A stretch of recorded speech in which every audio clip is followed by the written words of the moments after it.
Stress can have damaging effects. So, what's the best way to deal with it? If we know how to balance our nervous system, we can change our physical and emotional health. Let's take a look at the nervous system.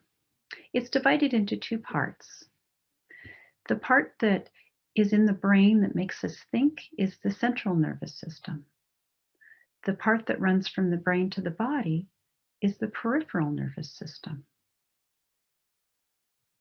The autonomic nervous system is part of the peripheral nervous system. It connects the brain and the body, but it does so in a way that automatically runs the body. The autonomic nervous system controls our breathing and our heart rate and our digestion and all the organs in the body, the things that we don't even think of that we do automatically.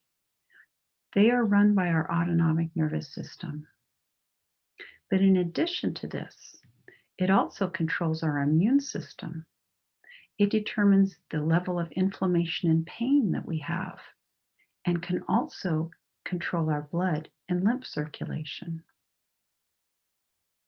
Additionally, it controls our response to stress. So let's go back and take a look at the components. So the classic version of the autonomic system has the sympathetic and the parasympathetic nervous system kind of on a teeter-totter. The sympathetic is more energy, active during the daytime. The parasympathetic is more calming, active at night. The polyvagal system, I'm going to be using interchangeably with the term autonomic because they are really all one and the same. And what the polyvagal system does is it divides the parasympathetic vagus nerve into the front and the back portions. So if you look at it as a whole, on the left you can see the sympathetic system, and on the right you've got parasympathetic with the ventral vagus nerve, which runs down the front of our body, and the dorsal vagus nerve, which runs down the back. So let's look at each of these a little more closely. We need all three of these systems in balance to be able to function properly. When they're out of balance, we start to have problems.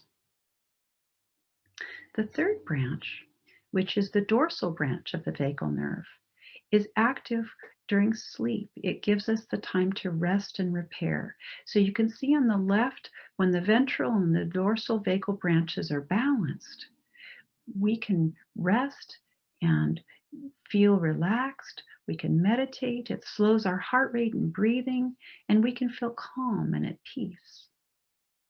In contrast, when the dorsal vagal nerve eclipses the ventral vagal nerve, the stress response is freeze.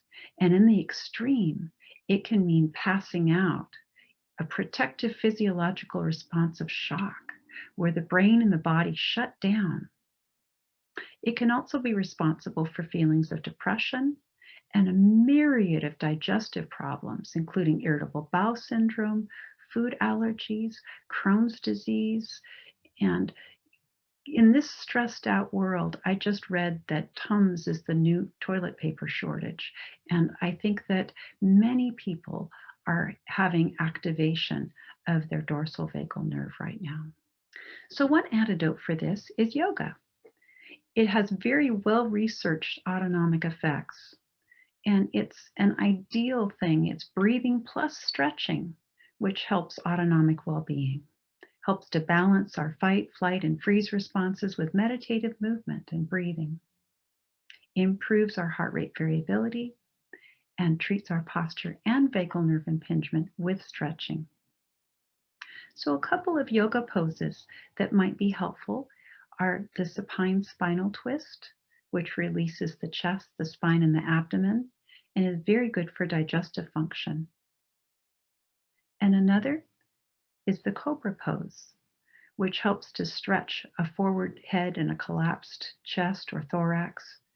And one way that I modify this is For people who have carpal tunnel or wrist problems, instead of weight bearing on the wrists, you can weight bear on the forearms so that you don't have all the weight on the palms.